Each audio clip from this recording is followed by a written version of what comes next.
말씀은 베드로전서 2장 11절에서 25절까지의 말씀입니다. 한 목소리로 함께 하나님의 말씀 같이 봤습니다. 사랑하는 사람들이여, 시작. 사랑하는 사람들이여, 나는 외국 사람과 나그네 같은 여러분에게 영혼을 대적해 싸우는 육체의 정욕을 멀리할 것을 권면합니다. 여러분은 이방 사람 가운데 선한 행실을 나타내십시오.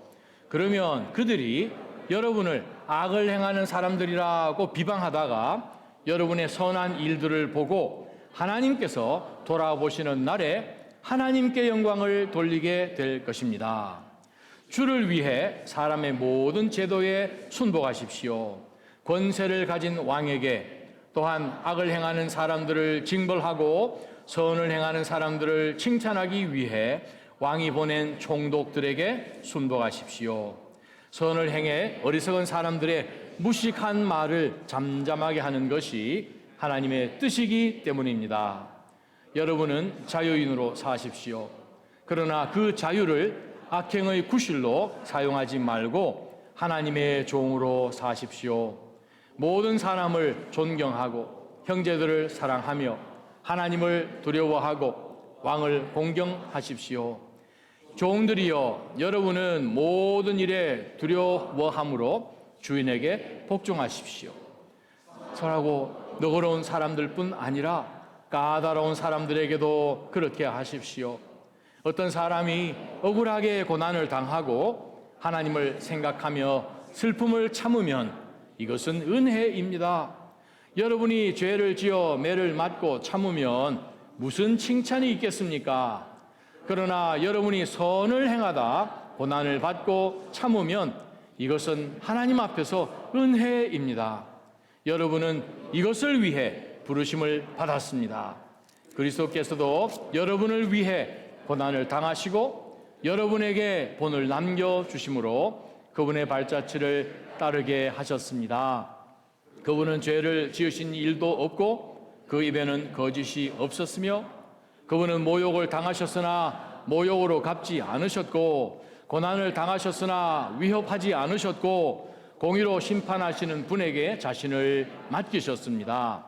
그분이 친히 나무에 달려 자기 몸으로 우리의 죄를 짊어지셨으니 이는 우리가 죄에 대해 죽고 의에 대해 살게 하시려는 것입니다. 그분이 채찍에 맞음으로 여러분이 나음을 얻었습니다. 여러분이 전에는 길 잃은 양과 같았으나 이제는 여러분 영혼의 목자 되시며 감독자 되신 분에게로 돌아왔습니다. 아멘. 하나님 아버지, 1.1획도 세월이 바뀌고 풍조가 달라져도 변치 아니하는 하나님의 영원한 말씀 앞에 저희가 섰습니다. 저희를 말씀으로 스캔해 주십시오. 그래야 하나님 기뻐하시지 않는 그러한 모든 것들, 너절너절한 것들 다 도려내어 주옵시고 우리 주 예수 그리스도 그분만을 더 닮아갈 수 있는 그러한 결단의 시간이 될 수 있도록 성령 하나님, 전하는 사람이나 받는 사람이나 말씀 앞에 온전히 엎드려지게 하여 주옵소서. 예수님 이름으로 간절히 기도합니다. 아멘. 자리에 앉아주시기 바랍니다.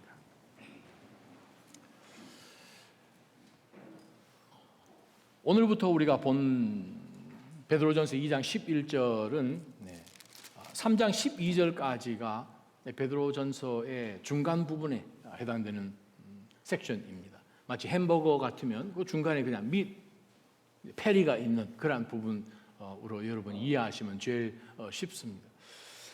바로 3장 12절까지 이어지는 이 본문이 한 가지 주제를 가지고 베드로가 우리에게 가르치고 있습니다. 바로 그것은 submission입니다. 복종 혹은 순복으로 오늘 본문에서 번역을 하고 있습니다. 순복하라는 거예요. 그래서 오늘 제목을 뭐라고 제가 여러분께 했습니까? 보시면 이렇게까지? 네, 그렇게까지. 그게 오늘 본문입니다. 우리가 살고 있는 시대 복종? 말도 안 되는 소리. 사실 2000년 전도 마찬가지입니다. 로마 시대 때에 온유하고 복종하고 그것은 천하고 볼 것도 없는 이 덕목이기 때문에 우리가 무슨 겸손, 온유, 복종, 그건 노예한테나 필요한 것이고 우리가 왜 하는 것은 그 당시에도 마찬가지. 요즘은 더 하죠. 누구 한 사람이라도 나에 대해서 어떤 디스를 한다거나 무시하면 바로 그 순간에 어떻게 보면 신앙도 없어지는 것 같이 아주 우리는 못 참아 합니다. 굉장하죠. 왜냐하면 우리가 살고 있는 시대, 우리 쉽게 이야기하는 포스트모더니즘에서 me first잖아요. 나의 권리, 이건 포기 못하죠. 누가 내 권리를 짓밟았다, 이건 일어날 수 없는 일이 일어난 것처럼 생각을 합니다. 그런데 우리가 분명히 알아야 되는 것은 여기에 등장하는 이 단어 복종, 순복 이란 그 단어는 군대 용어입니다. 후퍼파서란 그 말은 내가 상대방이 어떤 계급을 가지고 있기 때문에 그 사람 밑에 내가 그 사람의 계급 밑에 내 자신을 둔다, 그 뜻입니다. 우리 그리스도인들이 순복이라고 표현했을 때는 상대방이 어떤 위협이나 혹은 권세를 가지고 있기 때문에 그 사람 밑에 먹이를 숙인다라는 의미가 아니라 모든 권세는 하나님께로부터 온 것이죠. 내가 지금 보고 있는 이 중대장이든 대대장이든 영 그 사람이 인격은 제로거든요. 그런데 우리가 그 사람 앞에 복종하는 이유는 바로 그 사람 위에 보스가 또 있고 그 사람 위에 보스가 또 있고 총사령관이 있다, 이 말씀입니다. 거기서부터 내려오는 명령 체계가 있는 가운데서 내가 이 모자를 쓰고 있는 이 계급을 달고 있는 사람에게 내 자신을 내려놓는다라는 뜻입니다. 다른 말 표현하면 모든 것을 통치하시고 모든 것을 지으시고 소유하시기 때문에 주인으로서의 권세를 발휘하시는 주권의 하나님 앞에 모든 것을 맡겨서 하나님이 우리가 이 모든 인스티튜션을 만드셔서 우리를 하여금 그 속에서 살게 하셨는데 그 속에 내가 살아가기 때문에 하나님께서 이 모든 것을 주관하고 계시고 지금도 하나님이 왕이시고 통치하시는 분이심을 내가 인정합니다 라는 그것이 성경적 복종 혹은 순복이란 단어 뜻입니다. 그래서 우리가 오늘 읽었던 이 말씀 2장 11절부터 17절까지 내용은 하나님 나라에 속한 하나님 나라의 시민으로 우리는 삶 가운데서 어떠한 복종을 보여야 되는지를 베드로가 가르치고 있죠. 18절부터 25절까지는 우리가 우리말 성경에 보면 종들이여라고 표현했습니다. 노예들이여라는 뜻입니다. 그 당시 단어로 보게 되면 요즘으로 뒤집으면 피고용인들이여 이 말. 보스가 있는 밑에서 일하는 여러분들이여 그 뜻입니다. 고용되어서 CEO가 아니고 월급을 받는 사람들이 해야 되는 복종이 어떤 것인지를 25절까지 합니다. 3장 1절부터 7절까지는 부부관계 속에서 가정 안에서 서로가 어떻게 서로에게 복종해야 하는지를 말씀하고 있습니다. 3장 8절부터 12절까지는 교회 공동체 안에서 서로에 대해서 어떻게 복종하는 것이 하나님의 뜻인지를 가르치고 있습니다. 마치 에베소서 5장, 6장 같은 이 두 장을 아주 농축해서 이 짧은 섹션에 2장 11절부터 3장 12절까지 해놓은 듯한 본문의 말씀입니다.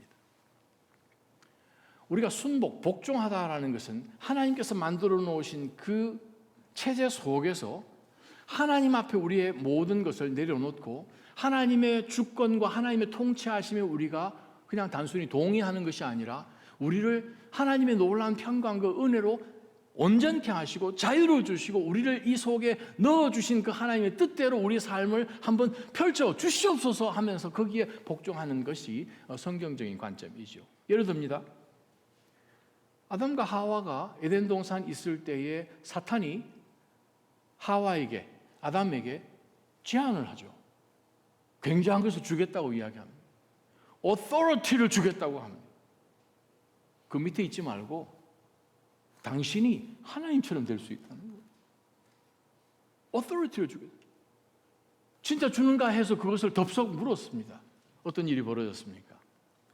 하나님께서 하신 그 말씀, 하나님이 만들어 놓은 그 동산에 그들로 하여금 하나님이 살게 해 주셨는데 하나님 ruled out 시키고 하나님 빼버리고 내가 하나님처럼 되겠다 하는 바로 그 순간에 authority에 자신을 두지 못하겠다라고 했을 때 어떤 일이 벌어집니까? 정말 하나님께서 창조하셔서 하나님과 사귀고 하나님의 자녀로 그 땅 가운데서 하나님 창조하신 모든 것을 통치할 수 있는 권세를 가졌던 것을 한순간에 잃어버렸어요. 하나님께서 아담과 하와에게 주신 그 통치권을 한순간에 다 날려버린 거죠. 그건 자유가 아닙니다. 자유했다면 창세기 3장부터 일어난 사건이 기록되지 않았겠죠. 뺏기는 바로 그 순간에 무엇을 놓칩니까? 바로 숨죠. 두려워서. 하나님이 아담이 하와가 어디서 숨는지를 몰라서 아담아 어디 있느냐라고 얘기하셨겠습니까? 너 지금 무슨 일을 벌여서 지금 거기 있느냐 그 말씀이죠. 신약 성경으로 넘어옵니다. 누가복음 15장에 탕자 이야기가 나오죠. 아버지는 살아계시고 나는 젊고 아무래도 아버님 건강이 오래 사실 것 같아서 내가 유산을 좀 빨리 받아서 이 젊은 시절 노세 젊어서 놀기를 원해서 유산을 먼저 받죠. 참 그 아버지 아들을 보호해서 마을 사람들이 와서 정말 이놈을 안 잡아가도록 잘 보호해 준 거 보면 참 아버지의 멋있는 분이신 것을 봅니다. 재산을 먼저 반을 나눠줬어. 그 아들은 이제 자유다라고 이제 나간 거죠. 자유였습니까? 자신은 자유인 줄 알았어요. 가서 먼 태국에까지 가서 흥청망청 하면서 자기가 살고 싶은 대로 다 살았는데 그게 아니었던 것을 그가 정신을 차려보니 when he came back to his own senses 그렇게 표현하잖아요. 정신을 차려보니 이게 내가 뭐냐는 거예요. 돼지와 쥐염 열매를 놓고 컴피티션을 해야 되는 인생으로 바닥을 친 거죠. 그가 돌아와서 아버지를 만났을 때에 그가 얻은 것이 무엇입니까? 잃어버렸던 authority. 자기 아버지 앞으로 왔을 때 아버지 authority 밑에 있을 때 그 아들이 아들됨을 다시 얻게 되는 거죠. 바로 그것이 하나님께서 우리 가운데 주신 축복이요 자유의 특권입니다. 오늘 본문을 자세히 들여다보면 베드로 사도는 우리로 하여금 복종하라고 합니다. 순복하라고 합니다. 어디까지요? 상상을 초월할 정도로. 그런데 이유가 세 가지가 있습니다. 왜 우리가 복종을 해야 하는지, 주어진 모든 상황 가운데서 하나님을 보면서 왜 우리가 복종을 해야 하는지를 우리가 한번 들여다보십시다. 11절 12절 말씀입니다.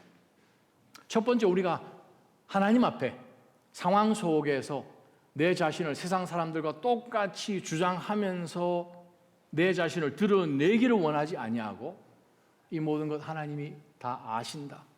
내가 하나님 주권 앞에 그분이 총사령관이시니 그분이 만드신 모든 인간의 institutions 속에서 나로 하여금 살게 하셨으니 그 하나님 바라보고 나는 이 상황 속에서도 나는 순복하리라, 복종하리라. 그 이유가 무엇입니까?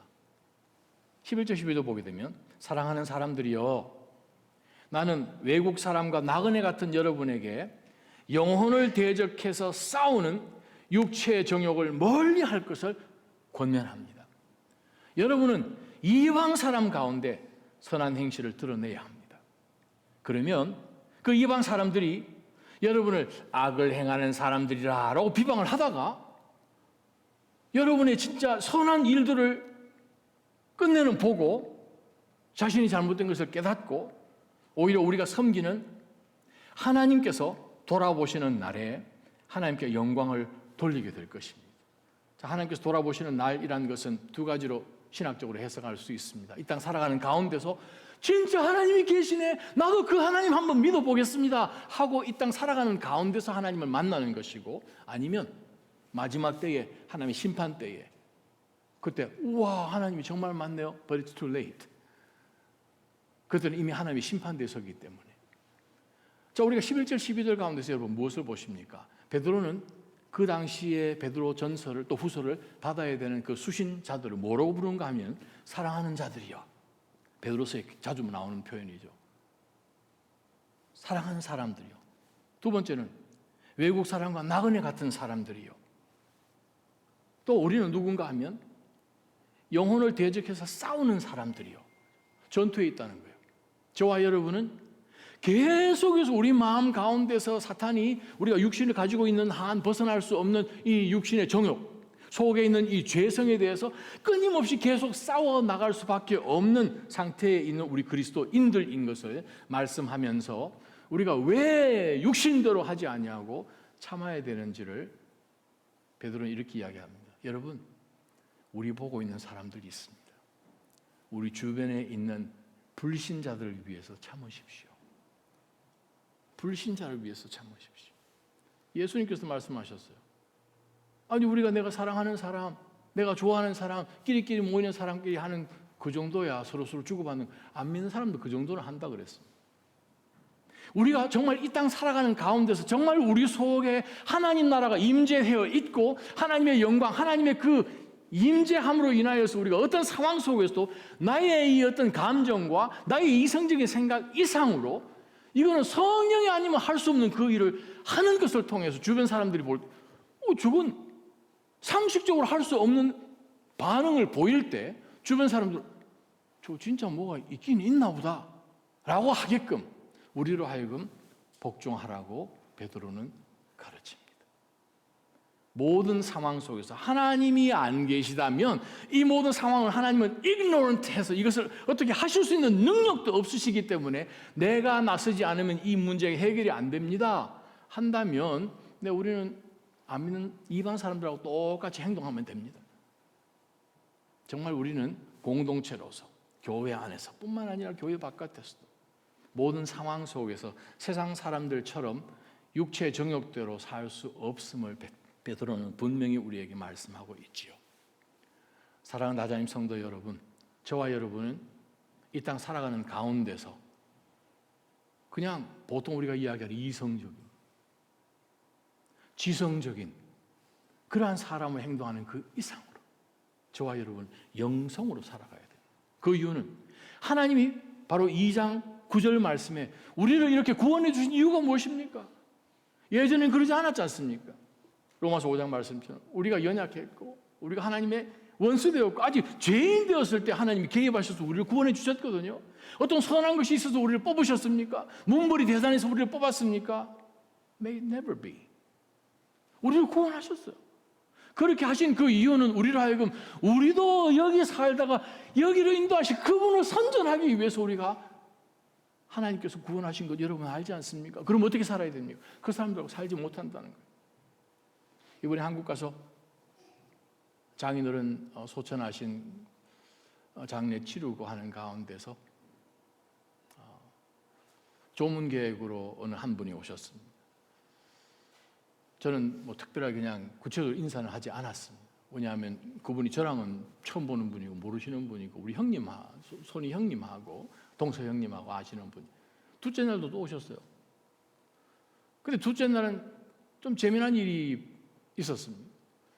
이분은 아주 그냥 간절한 마음으로 복음을 전하고 있었습니다.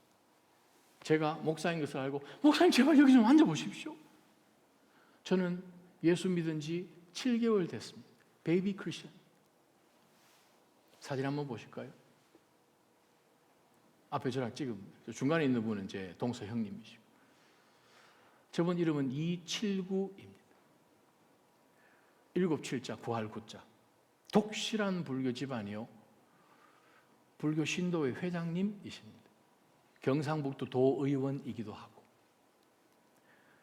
자녀가 안 생겨서 부모님이 해인사 가가지고 빌고 7번 빌어서 애 낳았다 해서 애 이름을 7구라 지어서 제 이름이 조금 이상합니다. 7구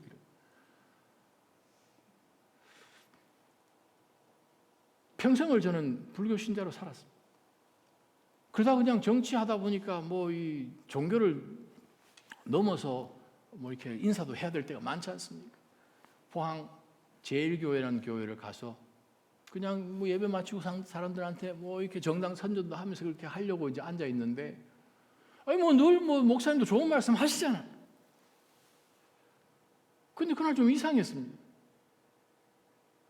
목사님이 제 얘기하는 것 같았어요. 말씀이 저한테 계속 꽂혔습니다.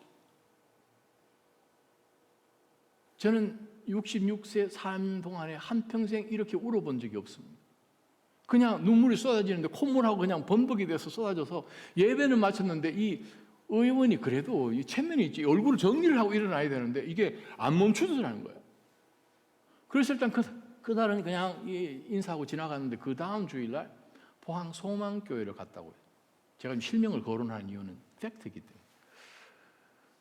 소망교회 갔는데 똑같은 그 일이 벌어졌어요.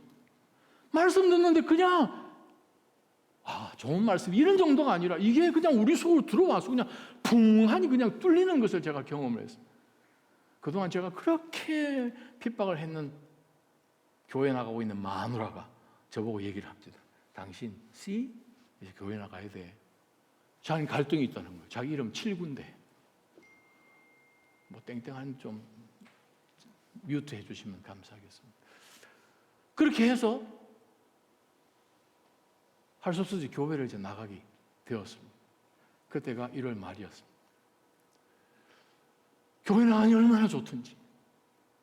그러다가 4월 초파일이 되어서 불려갔다는 거예요. 왜냐하면 불교 신도 회장이니까. 자기가 도저히 안 느끼는 거예요. 그래도 갔습니다. 그래서 이 황해사 무슨 이 연등하기가 뭐 하는 행사가, 큰 행사가 있어가지고 갔는데, 거기 주지가 동국대 부총장이시랍니다. 그분께 스님 잘 아시지 않습니까? 제가 할 말이 있습니다. 뭐냐? 제가 교회 나가야 되겠습니다. 그랬더니 스님이 그래 나가라. 그래서 이분이 아니 스님이면 야 거기 왜 가냐 뭐 이렇게 얘기하셔야 되는 거 아닙니까? 했더니 내가 말린다고 너 안 가겠냐? 가라. 그렇게 얘기했다는 거예요. 그때부터 이제 교회를 나가기 시작한 거예요. 그런데 문제는 정치하는 사람입니다. 모르겠어 다음번에 국회의원으로 나올지. 아주 유명한 사람이에요. 자기가 그리스도인이 됐는데, 예전에는 같이 흥청망청 하던 사람들 앞에 이제 그리스도인이 됐는데 4월 초파일로 불려가가지고 500명 정도 모여있는 신도들 앞에서 자기가 얘기를 해야 되는 시간이 있다는 거예요. 나가가지고 이렇게 얘기를 했답니다. 제가 여러분하고 볼 날은 오늘이 마지막입니다. 죄송합니다만 제가 개종을 했습니다. 교회 나가게 됐습니다. 그게 이제 그분들한테, 불자들한테 드리는 마지막 이야기였다. 이제 그 말을 선포를 했으니 주지 스님도 알고 계시는 상황 속에서 어떻게 해야 되는가? 이제 가장 자기의 큰 문제가 이제 술 마시는 문제입니다. 그러면서 저한테 목사님 아십니까? 저희 정치꾼들은 일단 앉으면 한 20잔부터 마시고 그 다음에 대화합니다. 그냥 마시는 게 아니고 폭탄주요.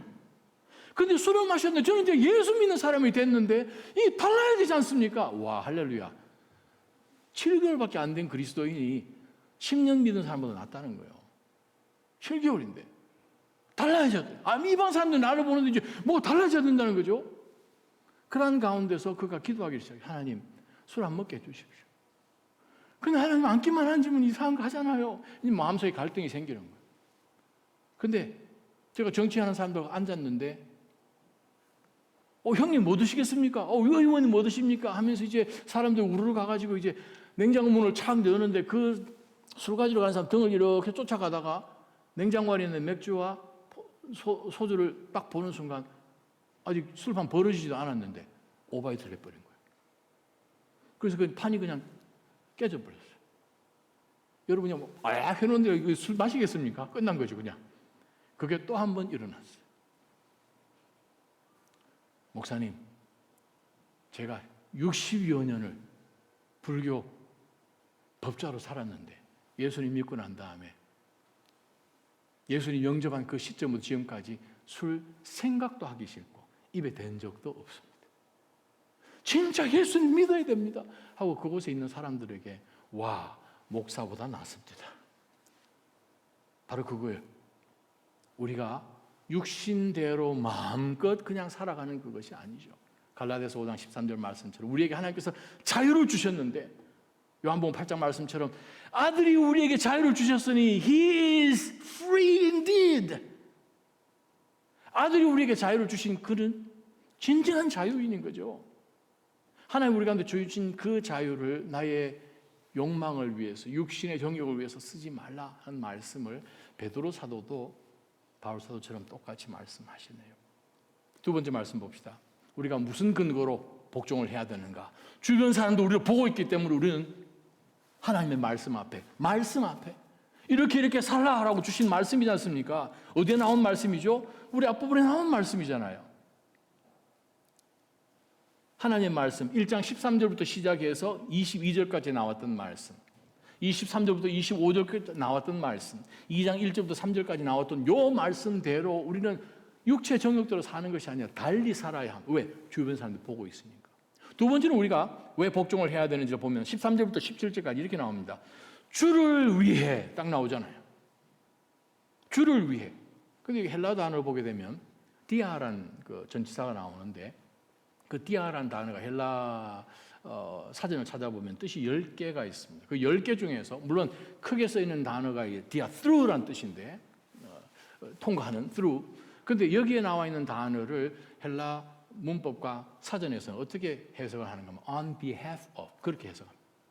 그 말은 우리가 이 땅 사는 가운데서 주를 위해라는 표현은 우리가 주님을 대신하기 때문에 주님의 대리자이기 때문에 그 뜻입니다. 우리가 왜 복종합니까? 주님을 대신해서, 즉 우리를 볼 때에 우리 속에 계신 주님을 보실 수 있도록 우리는 바로 주님을 대신하는, 즉 하나님의 나라를 대신하는 하나님의 백성들이기 때문에 우리는 순복해야 합니다. 왜 그런가 봅시다. 주를 위해 사람의 모든 제도에 순복하십시오. 권세를 가진 왕에게, 또한 악을 행하는 사람들은 징벌하고 선을 행하는 사람들을 칭찬하기 위해, 이 사람들은 안 믿는 사람들입니다. 믿는 사람 아니에요. 법대로 그냥 하는 사람들이란 뜻이죠. 왕이 보낸 총독들에게 순복하십시오. 물론 14절에 순복하십시오라는 표현은 헬라 원어 성경에는 없습니다. 뜻을 여러분이 더 잘 이해하시도록 앞에 나왔던 11절에 순복하십시오라는 그 표현을 한 번 더 쓴 뿐인 것입니다. 선을 행해서 어리석은 사람들의 무식한 말을 잠잠하게 하는 것이 하나님의 뜻이기 때문에 그렇습니다. 자, 여기에 하나님의 뜻이란 표현을 쓰지 않습니까? 주를 위해 순복하십시오. 그것이 바로 하나님의 뜻입니다. 16절. 여러분은 자유인 아닙니까? 그렇죠. 자유하신, 온전한 자유 대신 그 어떤 것에도 얽매이지 아니하시는 예수 그리스도께서 우리를 자유롭게 해주셨으니 자유인으로 사십시오. 자유를 나의 욕망을 위해서 쓰지 말고 진짜 자유인으로 사십시오. 그러나 그 자유를 악행의 구실로 사용하지 말고 하나님의 종으로 사십시오. 자유인으로 사십시오. 하나님의 종으로 사십시오. 17절. 모든 사람을, 자, 17절이 재미납니다. 여러분 성경 치시면 동그라미 치셔야 돼요. 17절에 베드로 사도가 명령어를 4개나 썼어요. 명령문 4개가 다 임페러티브. 계속 존경하라, 계속 사랑하라, 계속 하나님을 두려워하라, 계속 왕을 공경하라. 한 번만 쭉 하는 것이 아니라 계속해서. 헬라어는 현재 시제가 현재 진행형이에요. 그래서 주신 말씀, 우리가 왜 모든 사람을 존경할 만하고 그 다음에는 존경하지 않아서 교회에서도 그냥 얼굴을 얼마든지 내, 그게 아니고 계속해서 존경, 형제들을 계속해서 사랑하고 계속해서 하나님을 두려워하고 계속해서 왕을 공경해야 되는 이유가 무엇입니까? 우리를 통해서 하나님이 어떤 분이신지를 드러내 보여줄 수 있도록 예수님을 대신하여서 on behalf of Jesus Christ we have to submit ourselves before any institution that God created. 하나님 만드신 그 어떤 제도 속에 우리가 있다 할지라도 우리가 거기에 순복하는 것이 하나님의 뜻이라는 거예요. 클래식한 example 많잖아요. 다니엘이 끌려갔잖아요. BC 605년에 바벨론에 느부갓네살 왕에게 끌려갔는데 너무나 영특하고 총명하니까 다니엘과 그 세 친구들을 데리고 와서 왕궁에서 신하처럼 사용한 거죠. 근데 보니까 너네들이 지금 끌려왔으니까 당연히 로마 법대로 하는 것처럼 바벨론 법으로 살아야지. 왕궁에 있는 모든 사람들이 먼저 신들에게 바쳤던 그 음식 고기 가지고 와서 그거 이제 먹고 이제 너는 신의 사람이다 해가지고 나중에 다니엘 이름도 바꿨지 않습니까? 똑같죠? 그렇게 해서 너는 신의 사람이다. 바로 그 작은 신 중에 하나가 내 왕이다. 뭐 그렇게 해가지고 바벨론에서 거하게 하는데 왕의 명입니다. 무슨 명이요? 이 고기를 먹으라는 거예요. 그 큰 왕의 명령 속에서 먹는 이유는 무엇입니까? 이제 왕을 섬기기 위해서. 그런데 다니엘은 왕이 준 명령인데 그곳에 나는 안 먹겠어 해가지고 입을 닫아버리고 금식하고 그냥 감옥에 가서 굶어 죽은 것이 아니라 다른 방법이 있습니다. 왕명은 내가 하사한 것을 먹어라. 오케이. 근데 제가 섬기는 분은 따로 계십니다. 당신보다 더 위에. 당신이 준 그 왕명이 하나님의 왕명하고 부딪히기 때문에 제가 왕에게 다른 옵션을 드리겠습니다. 상식적으로 고기를 먹고 진미를 먹을 때에 살도 찌고 얼굴도 통통해지겠죠. 근데 제가 그리스도의 이름으로 제가 비건이 되겠습니다 한 거 아니에요. 채식주의자가 되겠습니다. 왜냐하면 요즘 유대인들 모든 채식들은 유대인들이 이야기한 것처럼 거룩한 코셔잖아요. 기도하는 가운데서 그걸 가지고 기한이 지나서 볼 때에 다니엘과 그 세 친구들 얼굴이 뽀얀 거예요.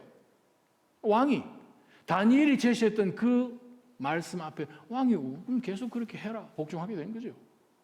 그러면서 우리가 다니엘 이야기를 계속 보잖아요. 4장 5장 지나가는 가운데서 느부갓네살 왕이 다니엘 앞에 쩔쩔매잖아요.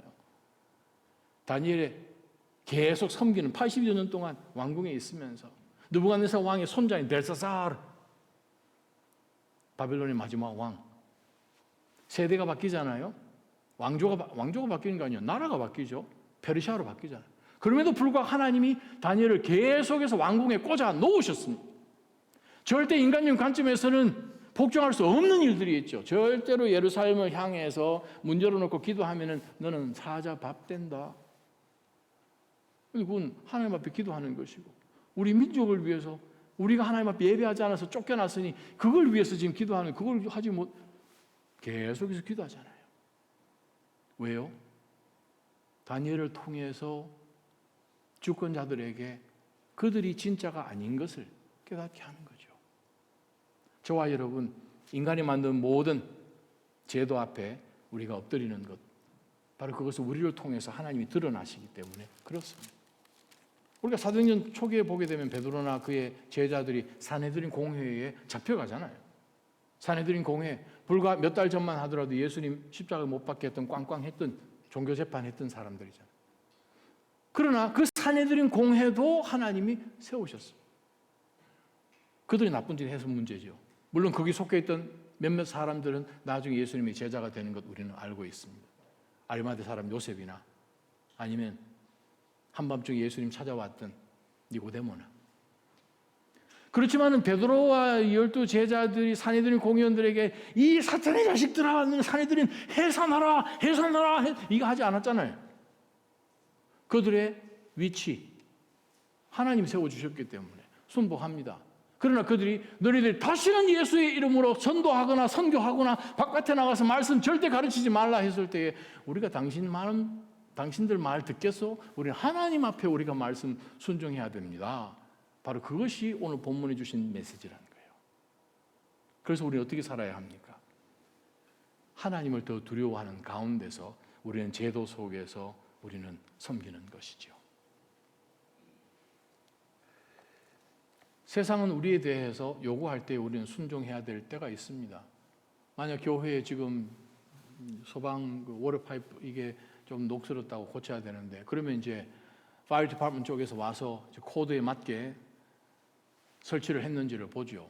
저희가 뉴저지에 있을 때에 거기에 미션 센터 하나 만들면서 소방서에서 와서 한 3번, 4번 빠꾸를 당해가지고 계속 고칩니다. 얼마나 그게 복잡한지. 화장실 들어가게 되면은 보조를 이렇게 스테인리스로 이렇게 바 있죠, 안전바. 그것도 각도가 있어요, 길이가 있어요. 우와, 저는 코드가 그렇게 많은지 몰랐습니다. 교회라고 안 봐줍니다. 우리는 거기에 순복해야 됩니다. 그러나 우리에게 도전 주는 이것이 우리의 신앙과 하나님의 말씀과 상충될 때에는 우리는 하나님 앞에서 우리는 순복해야 함을 성경은 우리에게 말씀하고 있지요.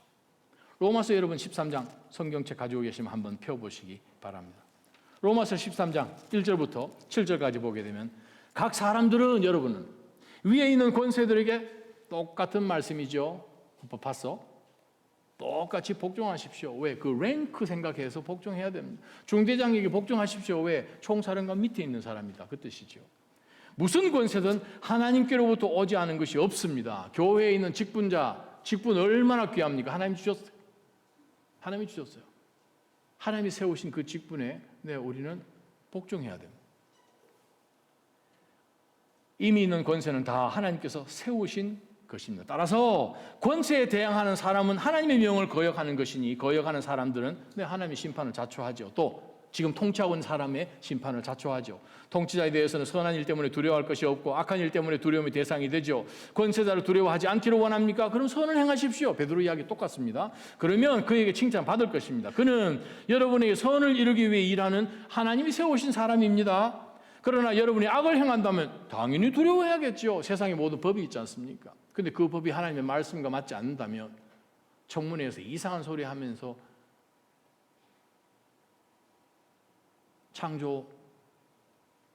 어떻게 창조를 믿습니까? 진화론이지요. 진화론을 안 믿는 사람이 어떻게 인권위원장이 됩니까? 당신은 과학도 모릅니까? 저희 교회에 과학도들이 굉장히 많으시잖아요. 아마 미국에서 제일 많이 모인 것 같은데 숫자 배열로. 여러분들 질문하면 여러분 다르게 대답하시잖아요. 아니 과학자로서 어떻게 이게 안 믿어지십니까? 그렇게 하시잖아요. 진화론을 믿으려면 믿음이 더 필요한데 바로 그것을 오늘 본문 말씀하시는 거예요. 하나님께. 그래서 그는 공연히 칼을 가진 거 아닙니다. 그는 하나님의 일꾼으로서 악을 행하는 사람에게 하나님의 진노를 집행하는 사람이죠. 그러므로 복종해야 할 필요가 있습니다. 진노 때문이 아니라 하나님이 우리 가운데 세우신 양심이요, 하나님이 만들어 놓으신 질서요, 그것 때문에 복종해야 합니다. 여러분이 조세를 바치는 것도 바로 이것 때문입니다. 이 세상에 세금 내는 거 속이고 막 그러면 나중에 하나님 앞에 가셔서 그건 해결하셔야 돼요. 와우. 그들은 하나님의 일꾼들로서 바로 이 일에 항상 힘쓰고 있습니다. 7절, 여러분은 모든 사람에게 의무를 다 해야 합니다. 복종해야 된다는 거죠. 조세를 바쳐야 하는 사람이 조세를 바치고, 관세를 바쳐야 하는 사람이 관세를 바치고, 두려워해야 할 사람을 두려워하고, 존경해야 할 사람을 존경하라 하는 것이 하나님의 명령입니다. 하나님의 말씀 앞에 우리는 순종해야 되죠. 마지막 세 번째 말씀입니다. 우리가 왜 복종해야 되나? 주변에 안 믿는 사람도 있기 때문에 복종해야 되고, 우리가 하나님의 대리자처럼 하나님 나라에 사는 시민들로서 정말 우리를 통치하시는 분이 따로 계심을 알기 때문에 우리는 순복합니다. 힘없어가 아니라. 예수님 법정에 서셨지만 로마 법정 3번, 유대 법정 3번, 도합 6번의 법정에 서셨지만 어떻게 보면 마치 예수님이 재판장 같지 않으세요? 마치 빌라도가 피고인 같지 않으세요? 빌라도에게 예수님 말씀하셨지 않습니까? 내가 내 군단을 데리고 와서 이거 한순간에 그냥 로마 군인들은 다 사라질 수. 하나님 안 하시잖아요. 왜? 하나님께서 그 길을 통하여서 십자가 지시고 우리를 대속하시는 하나님의 놀라운 구원 계획 앞에 예수님이 순복하신 거잖아요. 바로 그것이 하나님께서 이 땅 가운데 하나님 대신하여서 인간의 몸으로 직접 오신 하나님이시기 때문에 우리도 마찬가지예요. 예수님께서 요한복음 20장에 내가 너희를 이제 보내는 거예요. 이보다 더 큰 일을 하겠다고 성령 하나님 약속해 주셔서 우리로 하여금 가라라고 명하시지 않습니까? 우리는 보냄을 받은 자들입니다. 보냄을 받아서 교회로 우리가 들어온 것입니다. 에클레시아, out of, 갈레오, 불렀다. 저기서 우리를 불러서 여기로 모여서 집합해가지고 온 것이 교회입니다. 그러면 교회는 아무 목적 없이 모인 겁니까? 부른 이유가 무엇입니까? 우리는 집에서 아이들 왜 부릅니까? 일 시키려고 부른 거죠. 뭐 하려고 부른 거죠. 그냥 불러놨다가 왜 불렀는지 모르는 상태에서 우리 자녀 부르지 않지 않습니까? 우리가 왜 복종해야 하는가? 우리는 주를 위해서 하나님을 대신하기 때문에. 세 번째 우리가 왜 복종해야 되는가? 18절 보십시다. 종들이요, 즉 인플로이들이요 이 말이죠. 여러분은 자, 18절부터 제가 25절까지 천천히 읽어보는데 여기에 제일 많이 반복된 단어 여러분 캐치하시기 바랍니다. 여러분은 모든 일에 두려워함으로 주인에게 복종하십시오. 선하고 너그러운 사람들뿐만 아니라 까다로운 사람들에게도 여러분은 그렇게 하십시오. 여러분이 억울하게 고난을 당하고 하나님을 생각하며 슬픔을 참으면 이것은 은혜입니다. 여러분이 죄를 지어 매를 맞고 참으면 무슨 칭찬이 있겠습니까? 그러나 여러분이 선을 행하다 고난을 받고 참으면 이것은 하나님 앞에서 은혜입니다. 여러분은 이것을 위해 부르심을 받았습니다. 그리스도께서도 여러분을 위해 고난을 당하시고 여러분에게 본을 남겨주심으로 그분의 발자취를 여러분이 따르게 하셨습니다. 건너갑니다. 25절. 여러분이 전에는 길 잃은 양과 같았지만 이제는 여러분 영혼의 목자이시며 감독자 되신 분에게로 돌아왔습니다. 자, 팝 퀴즈. 무슨 단어가 제일 많이 반복됐나요? 뭐요? 아이고, 여러분 진짜 똑똑하십니다. 네, 진짜 이 나자린 교회 성도님. 여러분 무슨 뜻입니까? 우리 자신을 위해서 복종하라. 왜 복종합니까? 복종이 우리에게 유익하다는 거예요. 아니, 말 안 되는 소리예요, 목사님. 무슨 순종, 복종, 이 순복. 지금 우리가 이 본문에서 13절에 순복하십시오. 또 18절에 복종하십시오. 헬라 원어는 똑같은 단어입니다. 왜 이걸 다르게 썼는지 모르겠지만 그래도 지금 우리가 시중에 나와 있는 개역 개정보다는 훨씬 더 번역이 잘 되어 있기 때문에 학자들은 다 압니다. 그래서 우리 여기는 그냥 우리말 성경을 쓰는데, 자, 여기 나와 있는 표현을 보게 되면 여러분은 모든 일에 두려워함으로 주인에게 복종하십시오. 보스에게 복종하십시오. 여러분 회사에서 일하시면 보스보다 더 일찍 가셔야 되고요. 안 믿는 사람들보다 훨씬 더 성실하게 신실하게 일하는 것은 그리스도인이기 때문에 그렇습니다. 복종하십시오. 뒤에서 뒷담화 하지 마십시오. 하나님이 그 일 하게 하신 거예요. 근데 그것을 통하여서 나중에 여러분의 보스가 부끄럽게 될지는 하나님께 달린 거예요. 선하고 너그러운 사람들뿐만 아니라 까다롭고 까탈스럽고 여러분에게 그냥 못되게 하는 그런 사람들에게도 복종하십시오. 아멘? 네, 안 하려고 그냥 대답을 안 하시네. 그거 아니잖아요. 그런 사람들에게도 그렇게 하십시오. 어떤 사람이, 즉 여러분이 말이죠. 여러분 중에 어떤 사람이 억울하게 고난당하고 하나님 왜 슬픔을 참으면 은혜입니다. 왜? 그 다음에 하나님 이걸 통해서 그냥 어떻게 이게 반전을 일으켜 주시, 그게 있어야 드라마가 재밌는 것처럼. 요셉 어떻게 그런 상을 삽니까? 근데 하나님 마지막에 한 펀치로 그냥 형들이 정말 부끄럽기만 뿐만 아니라 하나님께서 이거 다 아시고 저를 먼저 보내신 것 뿐입니다. 얼마나 은혜입니까? 20절. 여러분이 죄를 지어 매를 맞고 참으면 그건 무슨 칭찬이겠습니까? 근데 여러분이 선을, 하나님을 믿으니까 선을 할 수 있죠. 선을 행하다 고난을 받고 참으면 이것은 여러분에게 은혜입니다. 지금 여러분 복종하는 가운데서 손해보고 손가락질 당하고 오해를 쌓아도 그냥 계속 그 일을 하는 이유는 은혜인 거라는 거예요. 왜? 하나님이 그것을 통해서 여러분을 연단시키시고 연단 다음에 소망으로 나가게끔 하심을 우리는 이미 1장 5절부터 보았기 때문이죠. 그래서 21절, 여러분은 You ready? 여러분 준비되셨습니까? 21절입니다. 여러분은 이것을 위해 부르심을 받았습니다. 우와, 뭐를 위해서 부르심을 받았다고요? 복종해서 얻어 터지는 것을 위해서 부름을 받았다는 거예요. 아멘? 또 아멘 안 하지. 성경 말씀이 마음에 들든 안 들든 다 받아야잖아요. 바로 이 말씀 뭔가 이것이 무엇인가 위에서 지금 다 설명하는 내용이잖아요. 특별히 구체적인 컨텍스트가 18절부터잖아요. 바로 이것을 위해서 부르심을, 이것이 무엇입니까? 약 올라도 어떻게 이런 부당한 일을 당해도 고난을 받고 아무리 선을 행해도 손가락질 당해도 우리가 참는 이것을 위해서 부르심을 받았습니다. 그 이유는 무엇입니까? 그리스도요. 우리에게 왜 참는 것이 유익한가? 그리스도 보십시오. 그리스도께서도 여러분을 위해서 참으실 필요 없는데, 아니 이 땅 가운데 성육신 해서 오실 이유조차 없으신 분이 오셔서 고난당하셨습니다. 그래서 여러분에게 후포그라모스를 주셨습니다. 후포라는 말은 언더라는 뜻입니다. 그라모스, 그래머, 영어에서 나온 거. 그라모스, 아이들 들어가서 글자 처음 배울 때에 또박또박 밑에 쓸 수 있는 점자로 이렇게 해가지고 A, B, C, D 쓸 수 있도록 닮아갈 수 있도록 만들어 놓은 그 페이지란 뜻입니다. 됐죠? 그러면 우리가 예수 그리스도께서 어떻게 우리 앞에서 하나님 앞에 복종하면서 정말 말도 안 되는 한순간에 그냥 보낼 수 있는 그 빌라도 앞에서도 사내들인 이 못된 놈들 앞에서도 순복하신 이유는 우리로 하여금 그 길을 가시라고, 주님 가신 그 길을 또박또박 우리가 펜을 들고 A, B, C, D 그대로 따라하듯이 우리에게 바로 그 표본을 남겨주셨기 때문에 그분의 발자취를 우리가 따라가게 하셨습니다. 발자취 따라가다는 것은 트랙을 뺑뺑 띄어서 돈다는 뜻입니다. 주님께서 우리를 하여금 어떤 길을 가야 하는지를 먼저 뛰어가셨기 때문에 그 발자취를 따라서 우리도 또박또박 주님이 가신 그대로 하기 위하여서 우리로 하여금 하나님은 명령하시기를 우리 자신에게 유익하니, 우리 자신에게 은혜이 따르라고 말씀하십니다. 주님 어떤 분이십니까? 죄를 지으신 일이 없죠. 거짓이 없으십니다. 모욕 참으셨어요.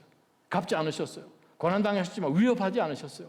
공의를 심판하시는 하나님께 그냥 자신을 맡기셨어요. 그분이 친히 나무에 달려서 자기 몸으로 우리의 죄를 짊어지셨으니 이는 우리가 죄에 대해서 죽고 의에 대해서 우리도 똑같이 그렇게 살게 하기 위해서 우리를 구원해 주셨다는 거예요. 그러면 구원 받았으면, 그 은혜를 받았으면 우리는 그 하나님 앞에 복종하면서 사는 것이죠. 예전에는 길 잃은 양과 같았죠. 근데 이제는 여러분이 영혼의 목자 되신, 감독자 되신 예수 그리스도께로 돌아오지 않았습니까? 그럼 어떻게 살아야 됩니까? 세상이 우리를 건드릴 수 없는, 하나님이 우리를 만들어 놓으신 손으로 지으신 그 본향을 향해서 나가는 사람들이니 세상이 감당치 못하는 사람들이죠. 상식으로, 이성으로 이해가 되지 않는 영성의 사람들이죠. 그럼에도 사랑하심이란 제목에 나온 책 가운데 있는 글입니다. 북한 사역을 하시는 한 선교사님의 간증입니다. 병색이 완연한 79세 할아버지가 먹을 것을 구하러 강을 건너오셨습니다. 어쩐지 거룩함이 느껴지는 그분께 탈북을 권했더니 본인도 찬송 한번 마음 놓고 불러보고 싶다고 하시네요.